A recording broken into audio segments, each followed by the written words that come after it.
I pushed open the back door and stepped outside, thinking the night would help me clear my head. But the smell of smoke hit me before I even saw the fire. I frowned and walked closer, and then I froze. Emma stood by the metal fire pit, holding one of our wedding photos in her hand. The edges were already curling.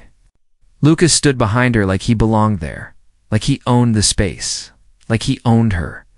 I felt my chest tighten as the picture slipped from Emma's hand and fell into the flames. "What are you doing?" I asked.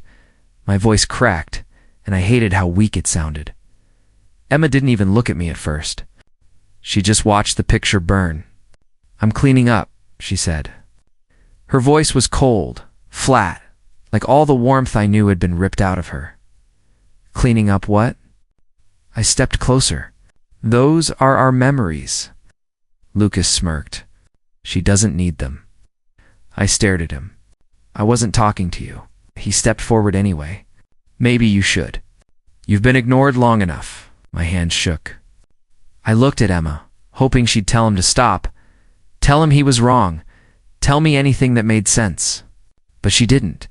She just picked up another photo. "Emma," I whispered, "please talk to me." She finally looked at me, but the way she looked through me made my stomach twist. "You don't deserve memories," she said. The words hit me harder than anything ever had. "What does that even mean?"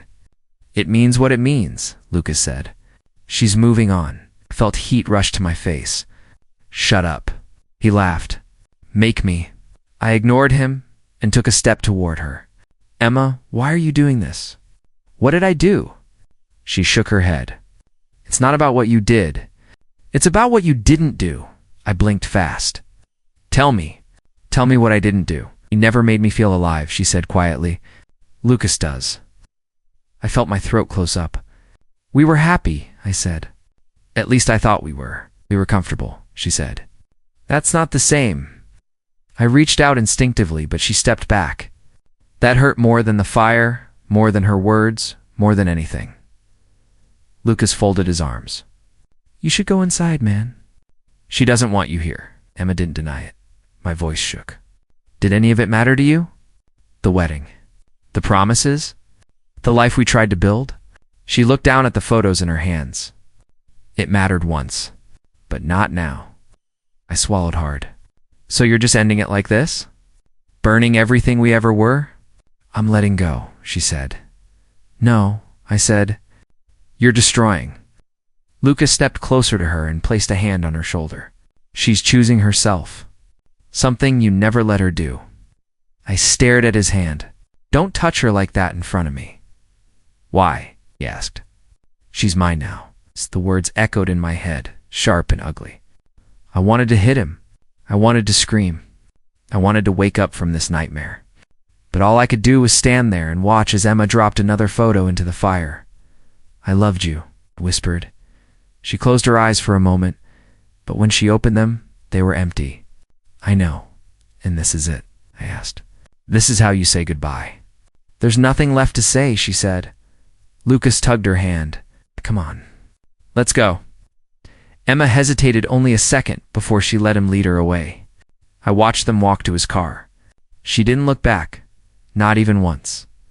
The flames crackled beside me. I stared at the ashes of our life drifting into the air, turning into nothing. My legs felt weak, but I stayed standing.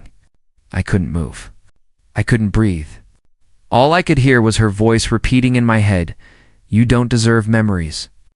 I stayed, even after the fire died, holding myself with shaking hands, trying to believe I still existed without her, trying to breathe in the silence. Tonight, I sat on the living room floor, trying to understand what had just happened when I heard footsteps upstairs. I rushed to the hallway and saw Emma carrying suitcases. My heart dropped. "Emma, please," I said. "Can we just talk for a minute?" She didn't even pause. "There's nothing to talk about," she said, walking past me. "Yes, there is," I said, following her. "You can't just walk out after burning our whole life."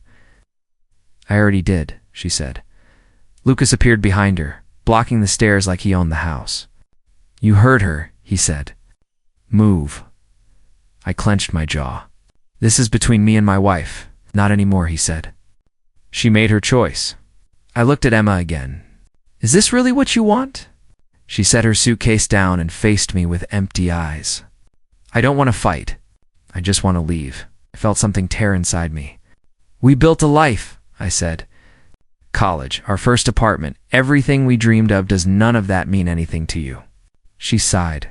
It meant something once, but it doesn't fix how I feel now. Lucas laughed lightly. Man, you're stuck in the past. I turned to him. Shut up. I'm not talking to you. Emma grabbed her bag again. Stop making this harder, she said. Please. I tried to swallow the lump in my throat. Then talk to me. Tell me when everything changed. She hesitated. I don't know. Maybe it was when I realized I wasn't happy anymore. It's not an answer, I said. We used to talk about everything. We planned our whole future. Planned your version of it, she whispered. My version. I blinked. We agreed on everything. He pushed, she said. I followed. That's not fair, I said. You never said you felt trapped. I didn't know how to say it. Lucas put a hand on her arm. We should go. I stepped forward. Don't touch her, or what? He asked, smiling. I ignored him and spoke to Emma. Remember freshman year? I said, you sat next to me in that awful math class. You said my handwriting looked like spider legs. She looked down, and for a moment I saw the girl I used to know. That was a long time ago. It was us, I said. All of it was us. It's not anymore, she said. I felt the words like knives. So this is it? After everything? Emma pulled her arm away from Lucas. I'm leaving because staying hurts more than going. I shook my head slowly. Hurts who? Me, she said. I stepped back. And I don't matter at all? Her silence was the answer. Lucas lifted the last suitcase. We're done here. I followed them to the door. Emma, please don't leave like this. She paused at the doorway. I'm sorry, she said softly. But her face didn't match the words.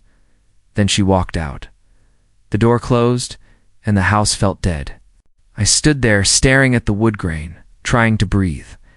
Minutes passed before I heard pounding on the door. I opened it and found Ryan standing there, eyes wide. Dude, are you okay? Claire called me.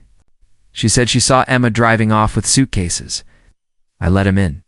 She left, I said. She actually left. Ryan looked around. What happened? Did you two fight? She burned our wedding photos, I said. Ryan's jaw dropped. She what? I nodded. And she said I don't deserve memories. Jesus, he whispered. I knew things were rough, but this is cruel. Sat on the couch and buried my face in my hands. Maybe I messed up, I said. Maybe I wasn't enough for her. Don't start that, Ryan said, sitting beside me. People don't cheat because someone wasn't enough. They cheat because they're selfish. I shook my head. I don't know anything anymore. Ryan put a hand on my shoulder. You don't deserve this? I tried to breathe, but it felt like the house was closing in. Did I ever matter to her? I asked. Ryan didn't answer. He didn't have to. I sat there shaking, wondering how love could disappear so. I woke up staring at the ceiling again, feeling like my brain was running in circles. Get up, I muttered to myself, but my body felt glued to the mattress. The same thought loop played over and over. She left because of you. You ruined everything. I pressed my palms into my eyes. Shut up, I whispered. My phone buzzed. Ryan, I answered with a sigh. What? You sound like a corpse, he said. Did you sleep? No. Eat. No. Shower. Why does it matter? Because he said you're starting to sound like a haunted attic. I sat up. I'm fine. You're obviously not fine, he said. You keep blaming yourself for her choices. Maybe I should. Dude, he said. People don't just combust into cheating. That's not how relationships work. I rubbed my face again. She said she felt trapped. Yeah, well, she sure looked free climbing into Lucas's car. That hit me harder than he meant it to. He sighed. Look, get dressed.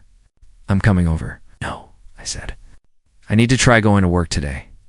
You sure? He asked. You look like you need an exorcism. I'll manage.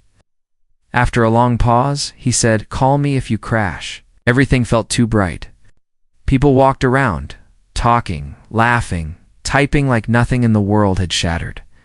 I kept my head down and went straight to my desk, hoping nobody would notice me. But Mia spotted me before I sat. "Whoa," she said, approaching slowly. "You look, different. Bad different." I asked, like haven't slept in a week different. "It's fair," I said. She leaned against my desk. "Is everything okay?" I tried to smile, but it felt fake. My wife left. Her face softened instantly. "Oh my God, I'm so sorry." "Yeah, do you want to talk about it?" "No," I said. "I just want to get through the day." She nodded but didn't move. "Are you eating?" "I had water. That's not food. It's close enough." "It's not even remotely," she said. "Come on, I've got granola bars. I'm not hungry." She gave me a look. "I'm not asking," I exhaled. "Fine, later." As she walked away, I heard the voice in my head whisper, "She wouldn't have left if you were enough." I gripped the desk. "Shut up," I muttered. A coworker turned. "Sorry?" "Nothing," I said quickly. I tried working, but every sentence I typed looked wrong. I kept seeing Emma's face, the empty expression, the bags in her hands, Lucas behind her. I heard her voice again. "Staying hurts more than going." "That's not true," I whispered. "It can't be." My thoughts spiraled hard. Every mistake I ever made, every argument, every moment I didn't say what I should have. My chest tightened. I stood abruptly, knocking my chair over. Mia appeared again. "Hey, you okay?" "No," I said honestly. "I need air. Want me to come with you?" I shook my head. I need a minute." Outside, the cold hit me fast. I leaned against the wall and breathed slowly. Why wasn't I enough? I whispered. Another voice answered in my mind. "Because you're the problem. Stop," I said. "You pushed too hard. You ignored her.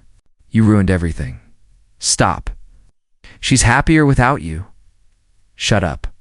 I snapped. I didn't realize Mia had followed me until she said quietly, "You're not talking to me, right?" I turned, embarrassed. "No, just talking to myself." She stepped closer. "Hey, whatever you're hearing in your head right now, it's lying. You don't know that." "Actually, I do," she said. "I've seen you here for years. You're kind. You help everyone. You're not some cartoon villain who drove someone away." I swallowed. Then why did she say she felt trapped? Maybe she didn't want to admit she was unhappy with herself, Mia said. "It happens." The door opened behind us. Ryan walked out. "I knew you'd crash." I frowned. "How did you?" Mia texted me, he said. "You looked like you were about to evaporate." I couldn't even argue. Ryan stepped beside me. "Listen, you need to hear something." "What Emma did?" "That's on her, not you." I looked at him. "I keep hearing her voice." "It's not her," he said. "That's guilt dressed up as her." Mia nodded. "You're disappearing into your own head." "I know," I whispered. "I feel it happening. Like I'm fading." Ryan put a hand on my shoulder. "Then it's time to stop fading," Mia added. "Let us help." I closed my eyes, breathing slowly. "Okay," I said. "Maybe I need that." For the first time in days, the voices went quiet, just for a moment. But long enough to feel like a beginning. I found out by accident. Ryan handed me the message he'd uncovered, saying, "You need to see this." I thought he was exaggerating, but when I read the date, my stomach flipped. "Almost a year?" I whispered. "She was with him almost a year?" Ryan said softly, "I'm sorry, man." I shook my head. No, she wouldn't. She couldn't. But the screenshots were clear. Late-night messages, kinds of confirmations, the kinds of conversations that made my skin crawl. "She lied to me for a year," I said. Ryan didn't answer. I texted Emma. "We need to talk." She replied instantly. "Don't come here." That made something in me snap. I drove anyway. When she opened the door, she looked annoyed, like I'd interrupted something. "What are you doing here?" she said. I held up my phone. "How long?" She sighed. "Almost a year. You were sleeping with him while you kissed me goodnight." Don't be dramatic, she said. You burned our photos, I said. You said I didn't deserve memories. And all this time you were lying? I wasn't happy, she said. So you cheated. Found something better, she said. Lucas taught me how to feel alive. Alive? I said, you think betrayal is aliveness? It's honesty, she said. I didn't know how dead I felt until he showed me. Everything we built, college, our apartment, our plans, you're saying none of that mattered? It mattered then, she said. People change. Lucas appeared behind her with that same smirk. You should go, he said. I glared. Stay out of this, he laughed. I've been in this a long time. I turned to Emma. You let him talk to me like that? He's right, she said. You're making this harder? Harder? I said, do you know what you did to me? You're being emotional. I'm your husband. You were, she said. The words cut deep. Tell me one thing, I said. When you kissed me last month, was that real? She hesitated. It was comfortable. Not love. Not the same anymore. How long? I asked. A long time, she said. So I was the only one trying. Trying isn't connecting, she said. Lucas stepped closer. Enough. She doesn't owe you more. Emma nodded. You should go. Say it clearly, I said. You chose him. I chose him, she said. Why? He made me feel wanted. You were familiar. Safe. Not exciting. So I was a placeholder, I said. You're twisting my words. No, I'm hearing them. Lucas wrapped an arm around her and she didn't move away. That was enough. I hope he gives you what you needed, I said. Goodbye, she said. The door closed. I walked to my car, numb and shaking. Everything I thought I knew about my marriage was now a lie. And as I sat behind the wheel, I wondered if she'd ever loved me at all. If I'd been living inside a story she'd stopped believing long ago. As I sat there, it was Ryan. Did you talk to her? He asked. Yeah, I said. If you can call that talking, what did she say? That I was safe, familiar, not exciting. Ryan let out a breath. That's cruel. She chose him, I said. She said it like she was ordering coffee. You didn't deserve that? I don't know what I deserved, I said. I just know it wasn't this. Come home, he said. Don't sit there alone. I'm not alone, I said. Her words are here. They're loud. Ryan was quiet for a moment. Do you want me to come to you? No, I need a minute. Promise you won't do anything stupid. I'm too tired to be stupid, I said. He sighed. Call me when you get home. I will. When he hung up, I looked at the house again. The lights were still on. I imagined them laughing, maybe even touching. No guilt in sight. The thought tore through me. I whispered, was any part of us real? But the night didn't answer. I finally started the engine, telling myself the road ahead had to hurt less than the driveway behind me. I drove away, trying to breathe again. Tonight. Ryan showed up at my apartment unannounced, knocking loud enough to shake the door. I opened it, and he stared at me like he was checking if I was still alive. You look awful, he said. Thanks, I muttered. I'm serious, he said.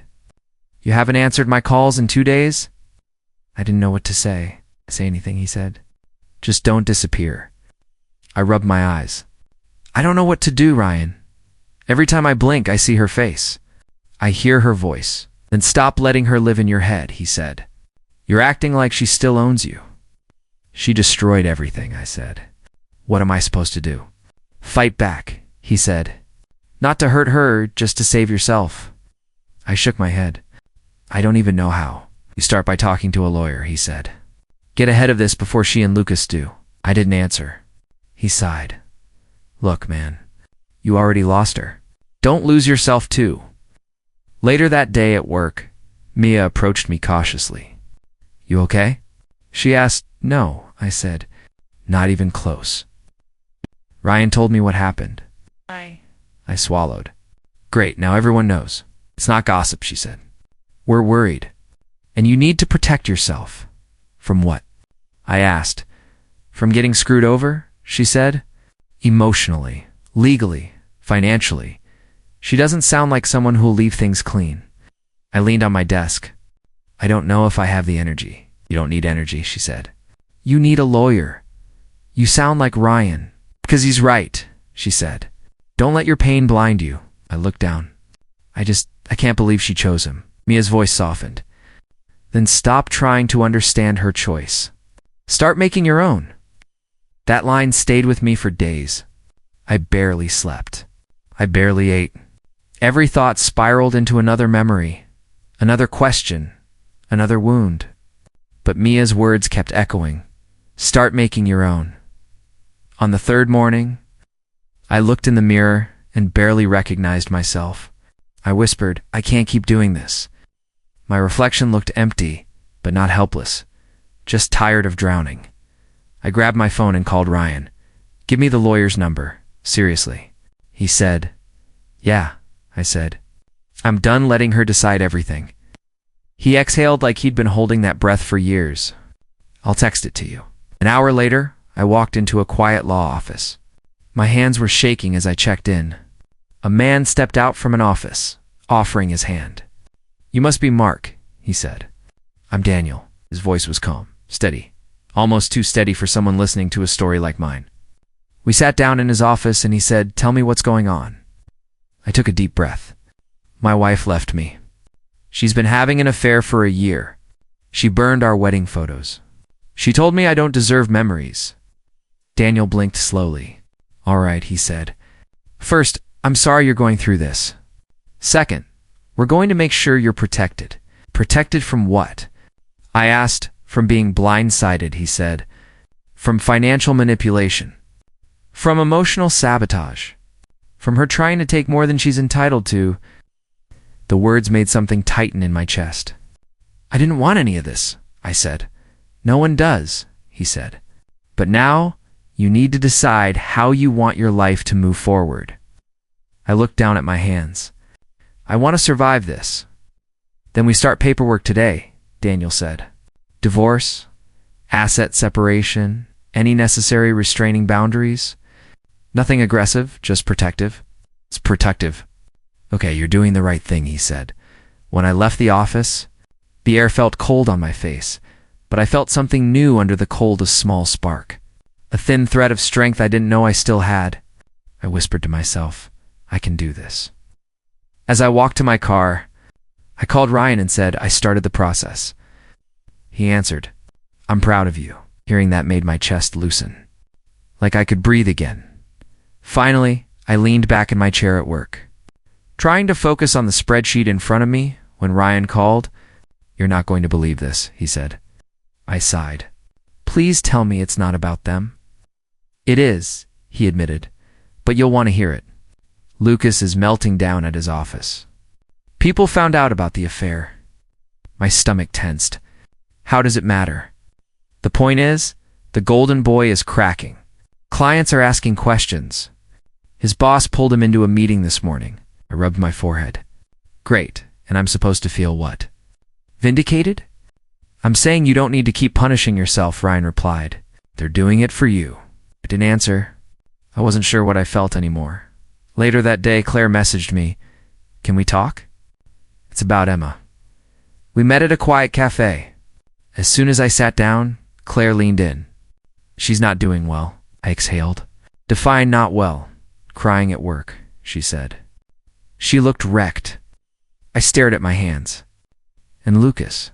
Controlling, Claire whispered. She tried to leave early yesterday. He followed her into the parking lot, yelling at her.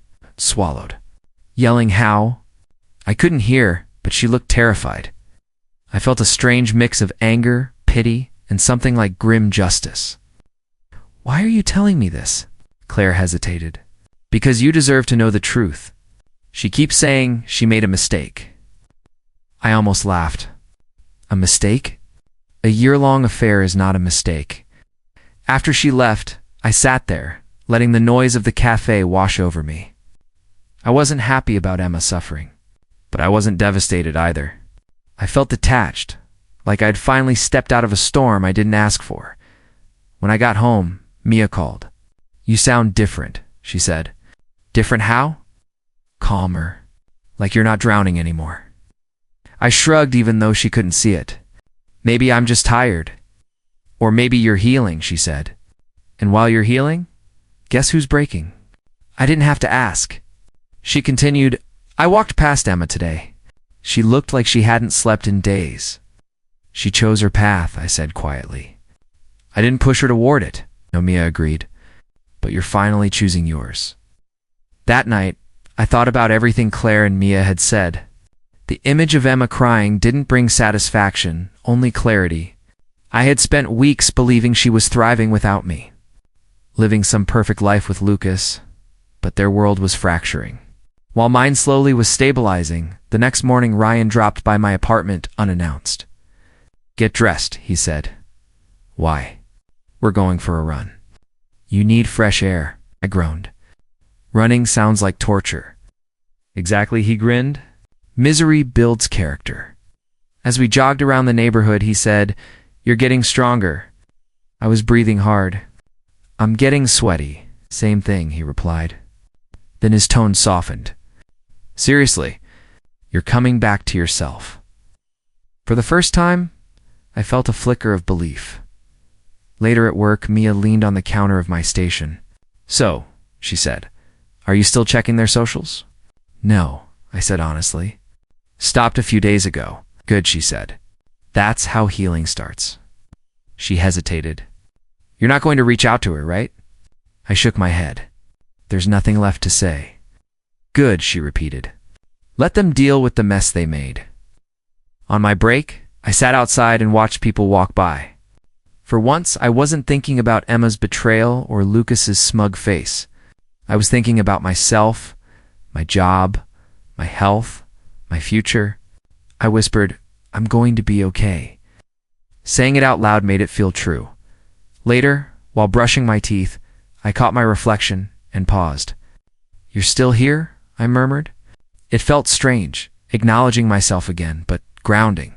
I realized I hadn't spoken kindly to my own reflection in months right now. Before bed, I got one last message from Claire. They're fighting again. Things are falling apart fast. I stared at the screen, then set my phone down. I didn't reply. I didn't need to. Their perfect world was cracking, but mine finally was beginning to rebuild. When the knocking started, I thought it was Ryan or maybe Mia checking on me again. But when I opened the door and saw Emma standing there, I froze. Her eyes were red, her face streaked with tears, and her voice cracked as she said, Can I come in? I stepped back slowly. Why are you here? She walked inside like her legs could barely hold her. I didn't know where else to go. That's surprising, I said. You seemed pretty sure of your choices before. She winced. Please don't start like that. I'm already hanging by a thread, so why come to me? Where's Lucas? She swallowed hard. He thinks I'm cheating on him. I blinked. Let me get this straight. The man you cheated with is now accusing you of cheating? Yes, she whispered. He screamed at me for an hour. Said I was sneaking around. Said I was using him. Shook my head. That sounds exactly like the man you left me for. I know. Her hands trembled. I know how stupid it sounds. But I didn't expect things to get this bad. What did you expect, Emma? That the man who helped you break vows would honor promises of his own. Stop, she said weakly. I'm not here to argue. Then what are you here for? She lifted her eyes to mine, and for a moment I saw the woman I once knew. I regret everything, she said. Leaving you choosing him the way I hurt you. I regret all of it. I felt something twist inside me. You told me I didn't deserve memories. She covered her face. I said horrible things. I was trying to convince myself I didn't care. I was stupid, blind enough to burn our past and walk away with him. Yes, her voice cracked, and I hate myself for it. I leaned against the table, needing distance. What do you want? She hesitated. Another chance. I almost laughed. A chance for what? To break me again? No, she said quickly. To fix things. To fix us.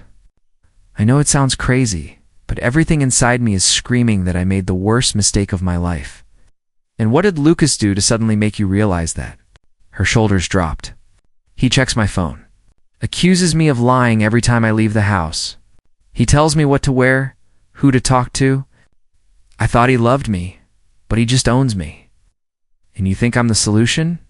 You were good to me, she said. You were safe, kind.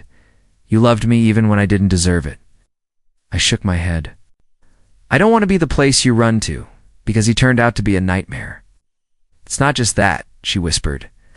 I miss you. That's convenient. It's the truth. Then answer something, I said. Do you even understand what you did to me? Her lips trembled. I do now. I broke you. I crushed the one person who always chose me. Do you think an apology fixes that? No, she said, but I'm begging for a chance to try. I felt anger, sadness, longing, and fear all fight inside me. You said you felt alive with him, I said, that he made you feel things I couldn't. I was wrong, she said. I confused attention with love, and now I see the difference. Emma, I don't know if there's anything left to save. She stepped closer. Do you still love me? The question hit harder than I wanted. I looked away. I don't know, I said. Some days, I miss you so much it hurts. Other days, I hate what you did. And today, I'm just numb. She reached toward me, but I stepped back. Don't, I said softly. Please. Not yet. She pulled her hand to her chest. So that's it? I lost you. I didn't say that, I replied. I said I'm trying to figure out who I am without you.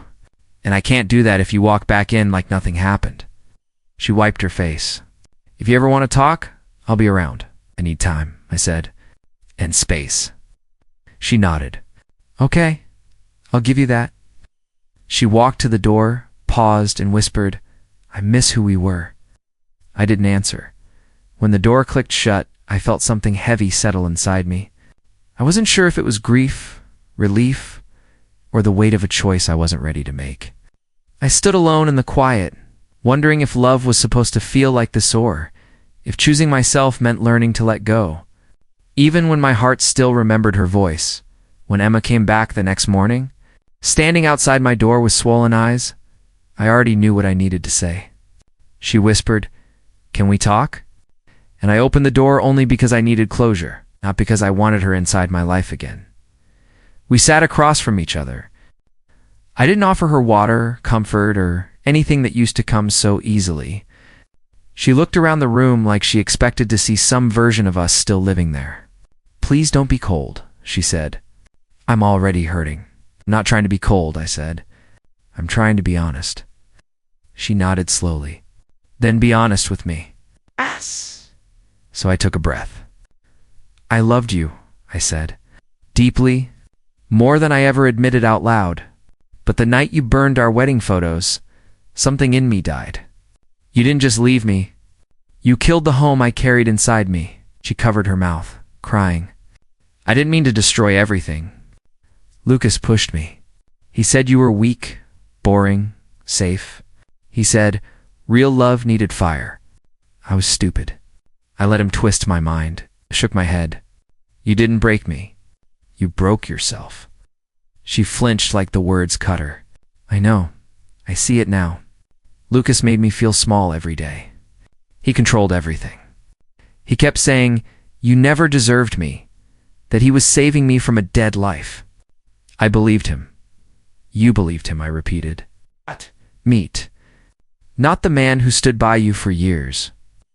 I was lost, she said. He made me think you'd hold me back.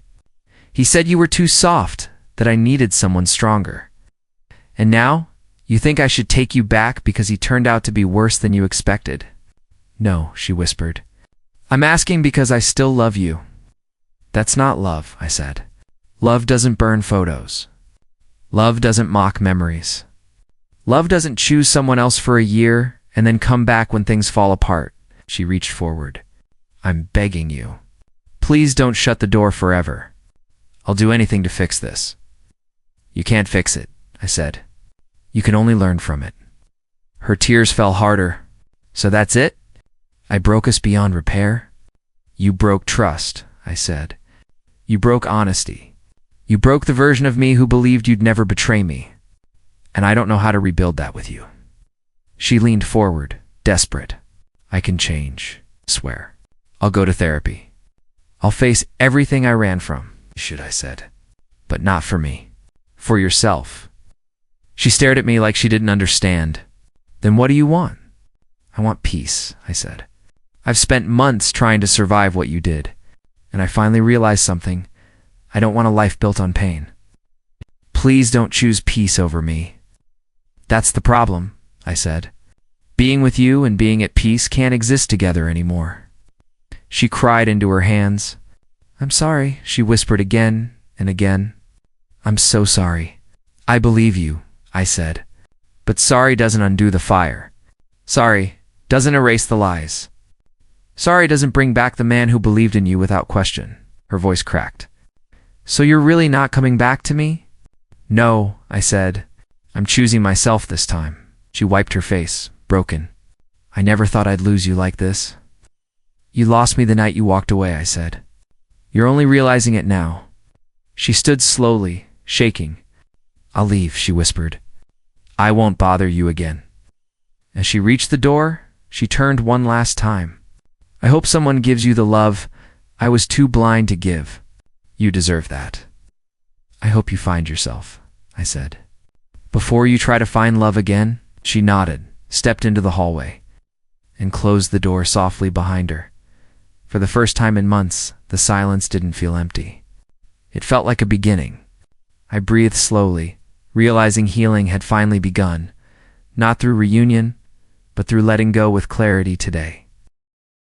When Lucas called me the first time, I rejected the call without thinking. When he called again 5 seconds later, I stared at the screen and muttered, not a chance. I let it ring until it stopped.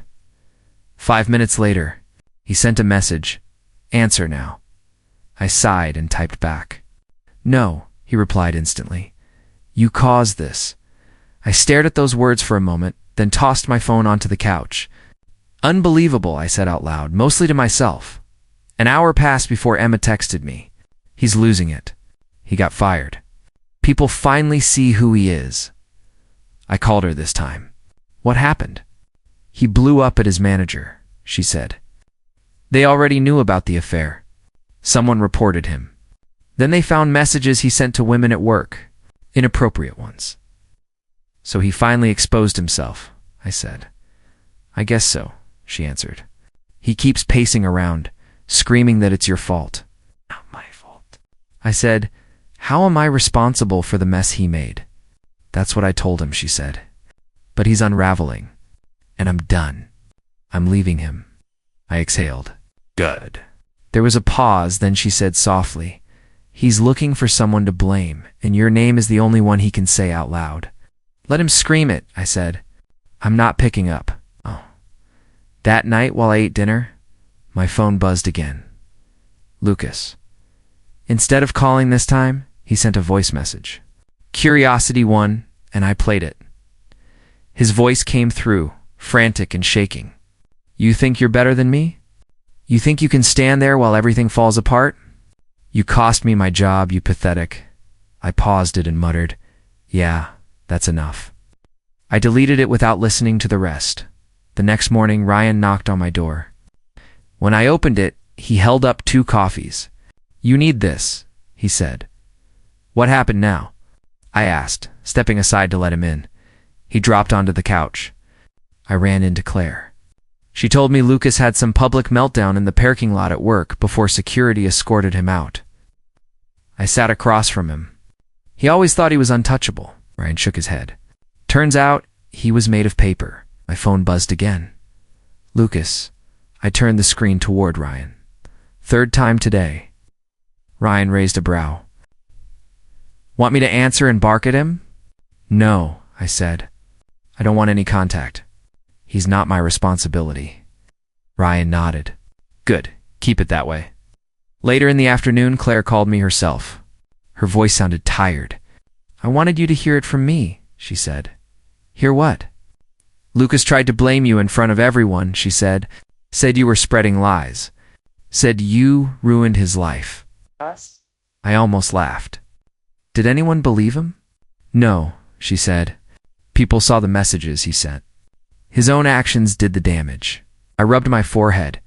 He really thought he could outrun consequences forever. Claire hesitated before saying, he's spiraling, you know? I know, I said. But I'm not getting pulled into it. I didn't think you would, she replied. Just be careful. He's angry. I'll handle it, I said. Thanks for telling me. After I hung up, my apartment felt strangely quiet. It wasn't peaceful this time, just heavy. I sat on the edge of the bed, staring at nothing. Ryan was right. Lucas was paper. Loud, sharp, flammable, and now he was burning. Another call came in. Lucas again. I finally answered, not to talk, but to end it. Before he could speak, I said, this is the last time. You ruined me, he snapped. No, I said. You ruined yourself. You told people I didn't tell anyone anything, I interrupted. Your coworkers found your messages. Your temper got you fired. Your lies caught up. I had nothing to do with it. He breathed hard into the phone. Emma left. That's between you and her. You wanted this? He hissed. I wanted peace, I said. And I'm not letting you drag me into your collapse. You think you're better than me? No, I said. Just smarter now. He made a frustrated noise. I'll make this right. You won't, I said. Because you never take responsibility. I ended the call. For a long time I sat there, phone in hand, feeling something unexpected. Not triumph, not anger, just emptiness. Karma had unfolded without my help, without my involvement. Truth had its own gravity, and Lucas had been pulled down by it. I lay back, staring at the ceiling. Justice didn't feel like victory. It felt like a quiet room after a storm still, heavy, and echoing with everything that had been broken.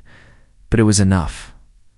Months passed before I realized how quiet my apartment had become. I sat by the window one morning, holding a warm cup of coffee, and whispered, I survived. The words felt strange but honest. I looked around and felt a small peace growing inside me. Slow but steady and real. When Mia texted, asking if I wanted to meet for coffee, I stared at the screen for a long moment. I finally typed yes. My hands shook, not from fear, but from the feeling that something new was opening. I told myself it was only coffee, nothing more, nothing heavy. I met her at a small cafe near my office. She waved when she saw me walking in, her smile soft and calm. You look better, she said as I sat down. I answered with a quiet thank you.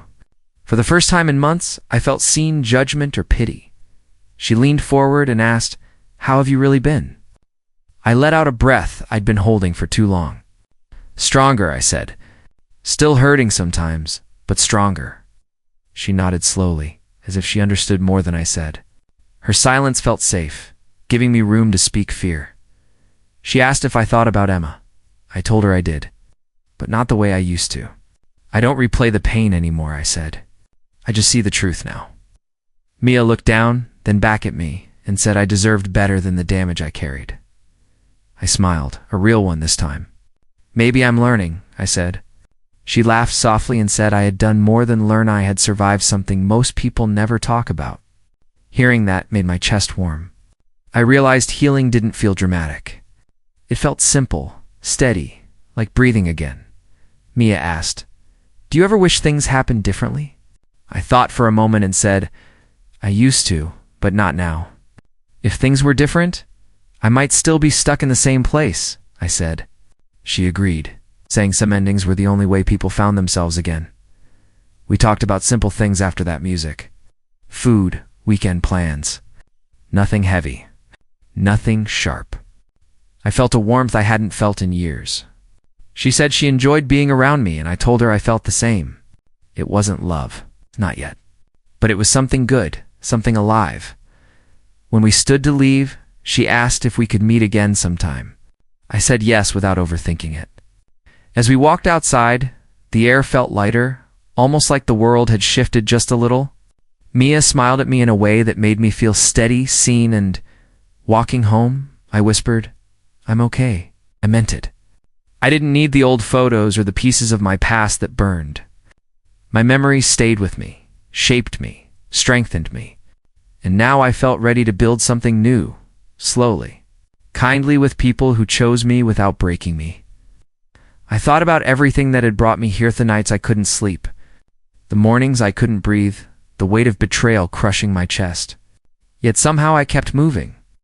"I made it," I whispered again. The words didn't sound shaky anymore. They sounded like truth settling into place now. Later that week, Mia called just to ask how my day was. Her voice felt light, easy, nothing like the storm I had lived through. We talked for an hour about small things that somehow felt big. When she laughed, I felt something in me open, not painfully, but gently. I realized then that moving on didn't mean forgetting everything. It meant choosing who I wanted to be after the ashes settled. Mia said she admired my strength, but I told her I was still learning how to stand. She said learning was enough, and somehow I believed her completely. On the bus ride home, I watched the city lights blur into soft lines and thought about the future. Not the future I lost, but the one I could build. "One step at a time," I whispered. My voice didn't shake. For the first time in a while, I felt whole.